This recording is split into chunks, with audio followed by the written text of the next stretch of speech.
আসসালামু আলাইকুম, সবাইকে স্বাগতম হাওয়া ফুড স্টোরিতে। আজ আবারও ফিরে আসলাম নতুন একটি রেসিপি নিয়ে, মুরগির মাংস দিয়ে খিচুড়ি। তো চলুন শুরু করা যাক আজকের রেসিপি।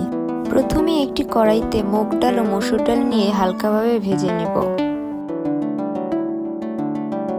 এবার আধা কেজি পোলাও চালের সাথে ভেজে রাখা ডালগুলো দিয়ে 30 মিনিটের মতন ভিজিয়ে রাখবো পানি দিয়ে।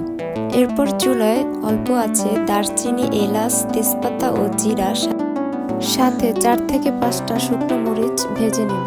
মশলা ভাজা শেষে এই মুহূর্তে ভিজিয়ে রাখা চাল ও ডাল ধুয়ে পরিষ্কার করে নিলাম। এরপর ভেজে রাখা মশলাগুলো ব্লেন্ড করে নিলাম। এবার পরিষ্কার করা মুরগির মাংসের মধ্যে হলুদের গুঁড়ো, মরিচের গুঁড়ো ও লবণের গুঁড়ো দিয়ে ভালোভাবে মাখিয়ে নিচ্ছি।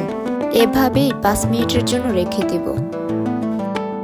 এরপর একটি কড়াইতে মুরগির মাংস ভাজার জন্য তেল গরম করে মাংসগুলো দিয়ে দেব এবং ভালোভাবে ভেজে নেব সময় নিয়ে।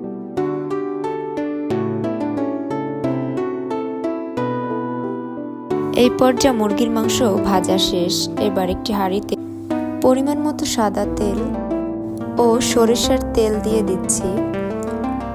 এর মধ্যে দিয়ে দিচ্ছি কেটে রাখা পরিমাণ মতো পেঁয়াজ কুচি এবং ভালোভাবে ভেজে নিচ্ছি। এবার সাথে দিয়ে দিচ্ছি এলাচ, লবঙ্গ, দারচিনি এবং ভালোভাবে নাড়িয়ে ভেজে নিচ্ছি।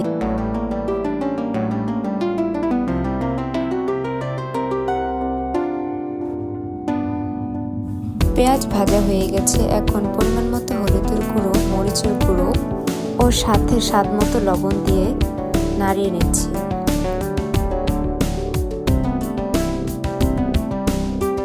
এরপর দিয়ে দিচ্ছি আদা রসুন বাটা এবং এভাবে ভালোভাবে মশলাগুলো কষিয়ে নিচ্ছি। এবার সাথে দিয়ে দিচ্ছি 5 থেকে 6টা কাঁচামরিচ।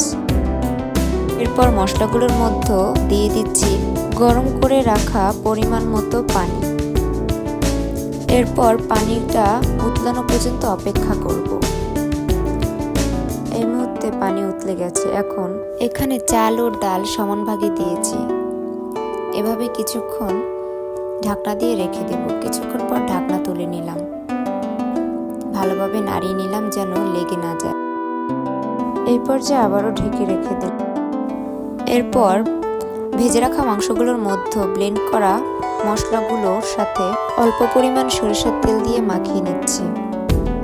এই পর্যায়ে ঢাকনা তুলে নিলাম।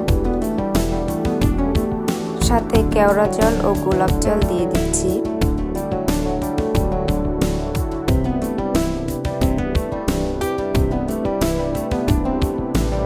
এরপর নাড়িয়ে নিচ্ছি।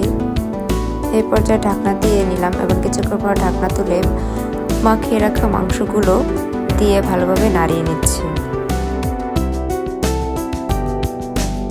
এরপর ঢাকনা দিয়ে দিলাম কিছুক্ষণের জন্য। কিছুক্ষণ পর ঢাকনা তুলে নিলাম। এই পর্যায়ে তৈরি হয়ে গেল সুস্বাদু মজাদার মুরগি দিয়ে খিচুড়ি। এটি এখন পরিবেশনের জন্য একদম প্রস্তুত। আশা করি ভিডিওটি ভালো লেগেছে। যদি ভিডিওটি ভালো লেগে থাকে অবশ্যই লাইক এবং কমেন্ট করবেন এবং সাবস্ক্রাইব করে পাশে থাকুন। আল্লাহ হাফেজ।